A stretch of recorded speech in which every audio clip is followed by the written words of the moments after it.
Let's get on the phone.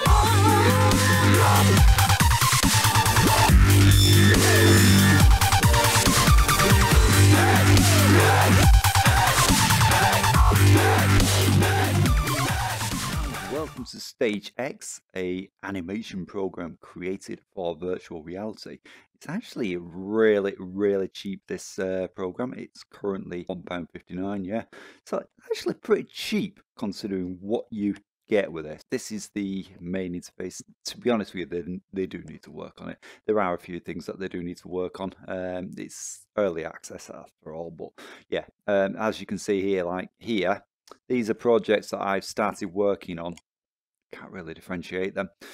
I haven't found a way to rename the projects, so every one of them just comes up saying stage. And also previews not working clearly, it's just showing the logo. They need to sort that out, I think. We're going to take a look at what it is in here, have a quick rundown of the features and how things work, and decide for yourselves where it's for you. Now, because I'm somebody who's come from doing animation previously, I used to use a program called MovieStorm.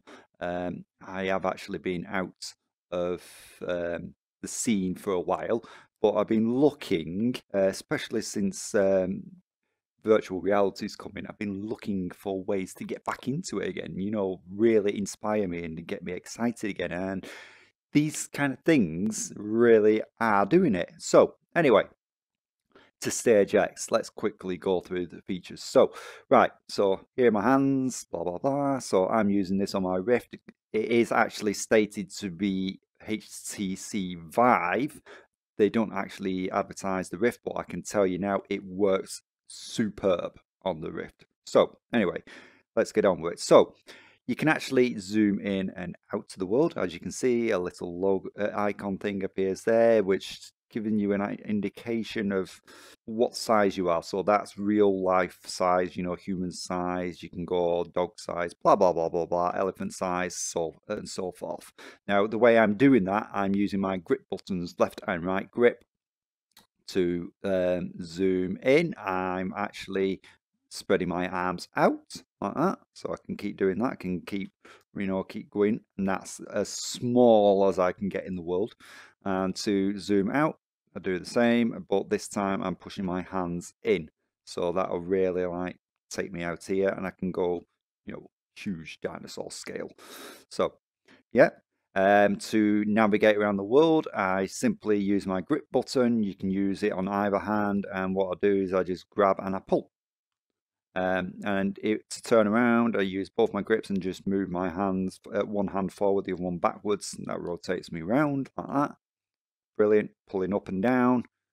Really intuitive navigation. That works brilliant. I really like it. Now, some features that this has. Now, I look at my watch here. Something you have to be mindful of. The watch won't really work if you're colliding with the ground, so make sure you've got some space. And yeah, point at your watch, and yeah, let's have a quick look. So we got the library here. That's got all your assets. So if I load that up, you can actually move that around as well in the world. Move that around, and which is really good. You can have it floating around in the space. You can move it around and all that while you're doing your set building. You've got things like character. There's currently only one character in here. The animation that you can do with the character is brilliant, but we're going to go over the animation after. We've got tools, so like we've got the camera, so you can do multi-angle camera viewing and all that, keyframe that, switching between cameras and everything else. Point lights and spotlights. We've got animals, art, buildings, construction type stuff, electronics. There really is. There's quite a bit of assets in here. I do think that they do need to expand it a bit more because they missed out a detail. They haven't included things like walls and doorways and windows and things like that, you know, for interior shots. That's something they really need to sort out, and I've actually asked them to do that. They said that they're working on an update.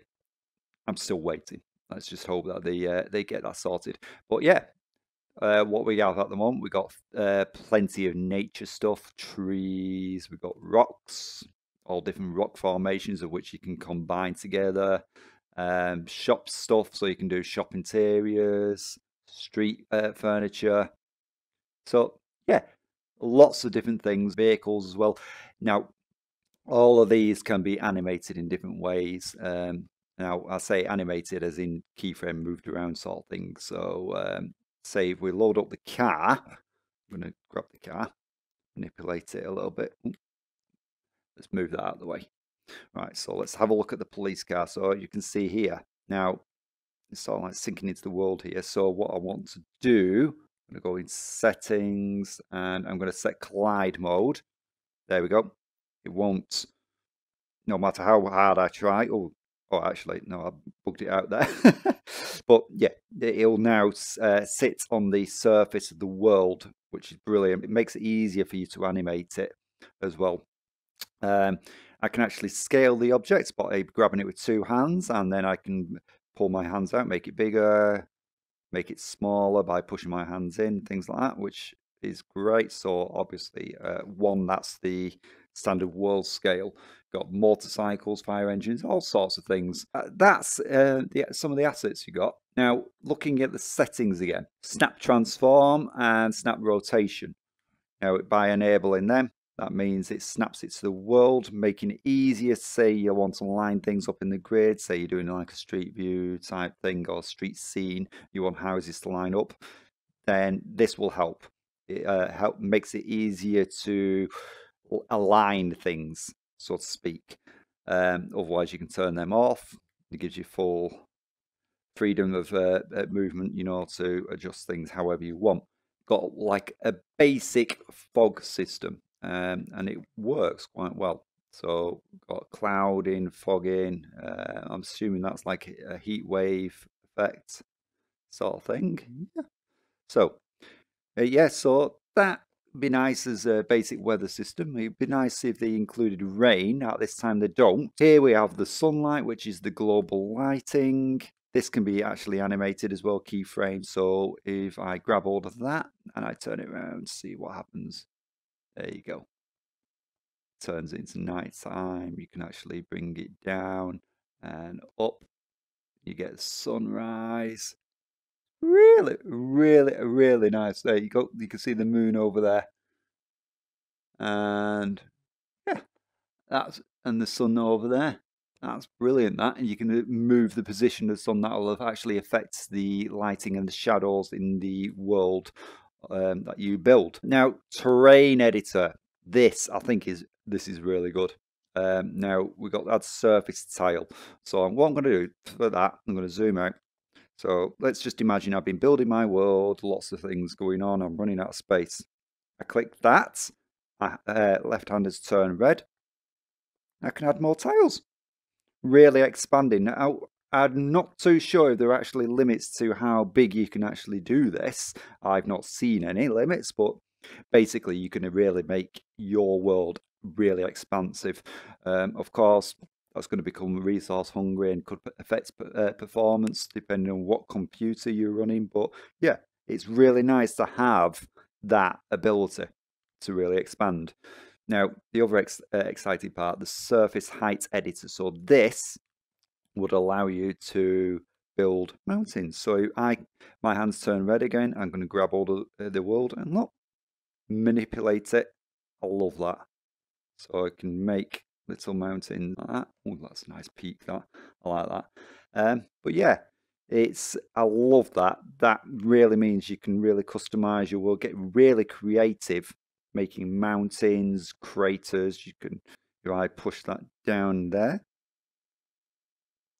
that'll make like a crater, and I can build it out on the outside. I could keep going like that. So I could actually make like a volcano type thing. Fantastic, look at that. That's really good. Of course, then you'll have a paintbrush. This would allow you to paint the surface of whatever it is that you constructed. So I'm going to do like a green. So I'm going to make it kind of dark green. So I'm going to paint down here first. There we go. I'm kind of zooming in a bit too much there, but that allows you to get really in there and really detailed while you're doing your painting of your landscape. But yeah, but you'll notice that it actually paints per grid, you know, per square essentially. So you can't, it's not total freeform painting, so to speak, but it definitely does the job. Now, if I wanted, I could actually change the colors. So let's see, what color should I go? Really could have done with adjusting that so you can actually get a better preview of the color that you're going to use. So, but yeah, there we go. And start painting that like that. Yeah, so you're getting the idea anyway. Now there isn't actually a water paint, unfortunately. So you'd actually like something like color blue. So essentially, this will create quite a cartoony type world, but very functional and certainly do the job. And I think that is a really neat feature for them to include. Now, obviously, if you wanted to get a bit more detailed on your work, then what you could do is say, let's see, let's have this rock formation here. So I'm going to pull that in, grab it out, expand the size of it. Oh, maybe I want to turn off the collision. So let's go into settings, turn off collision, back. Okay, and then I'm going to sort of like blend that in like that. Let's have another rock face. Yeah, there we go. So grab that. I'm going to expand the size of that and just have that out there. And then maybe I might want to throw in a couple of trees. So I've got a nice variety of trees here, very cartoon world type stuff. And but I do actually appreciate this art style. Right, let's take that one. So again, you can scale the tree however you like and pop it in there like that.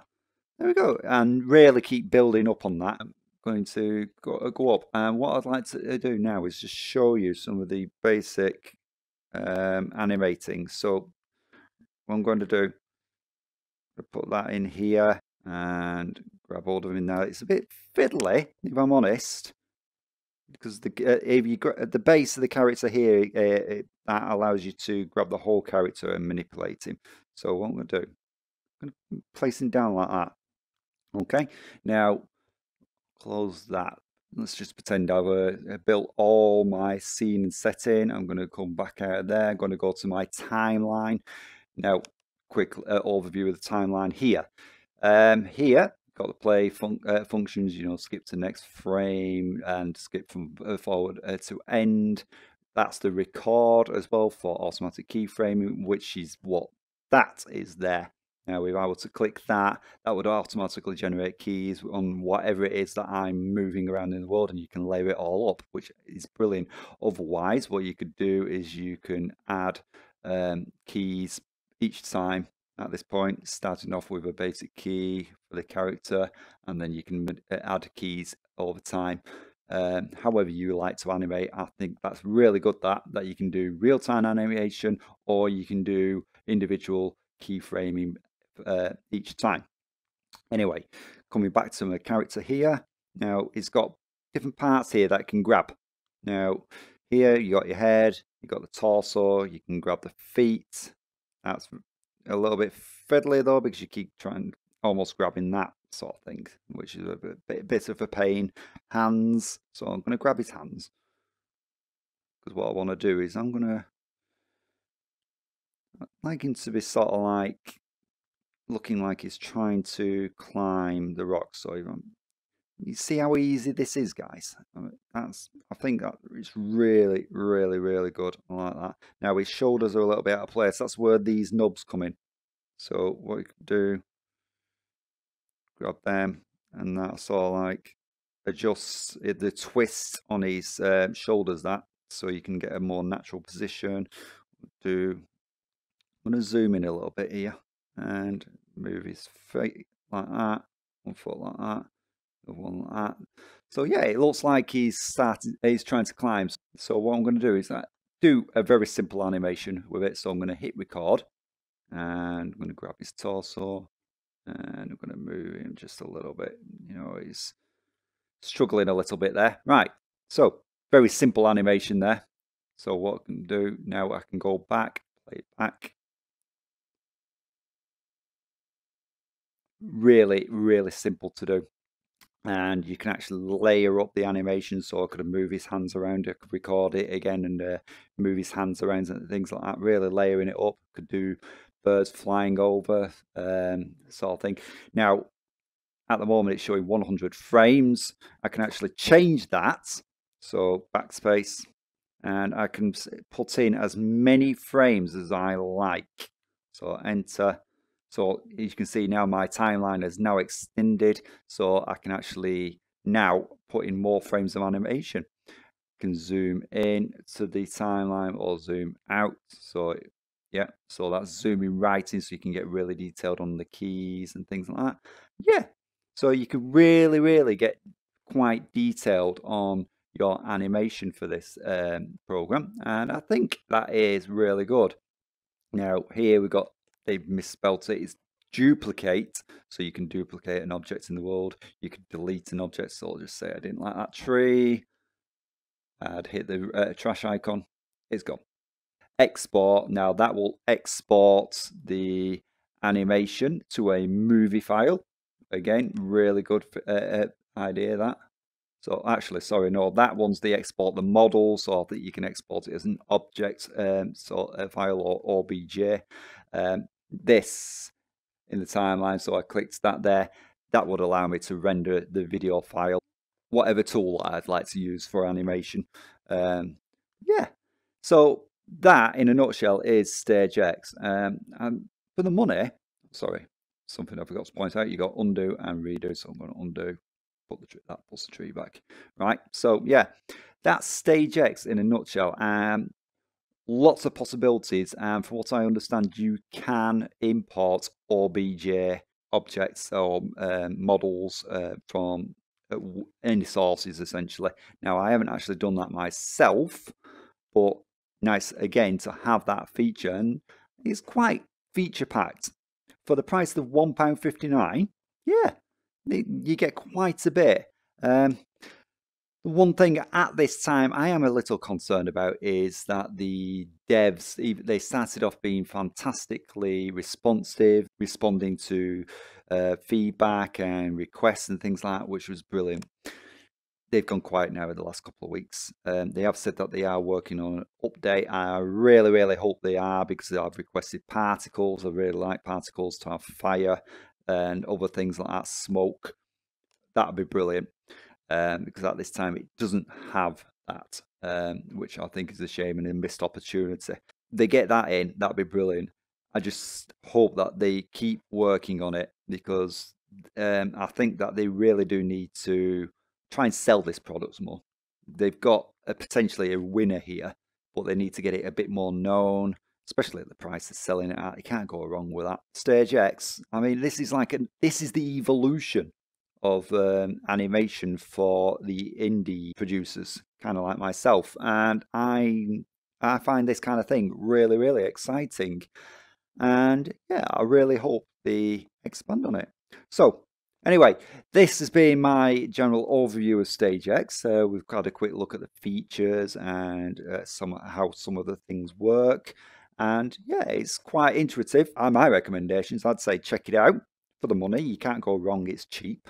So yeah, and you get quite a bit in there, and if you've got the time, then you can always import your own models and really expand on your creativity in this. I hope you enjoyed the video, guys. Really appreciate you stopping in and checking this out, and smash that like button and make sure you subscribe if you haven't already done that, and I'll catch you in the next one. I'll catch you later, guys. Bye. Let's get on the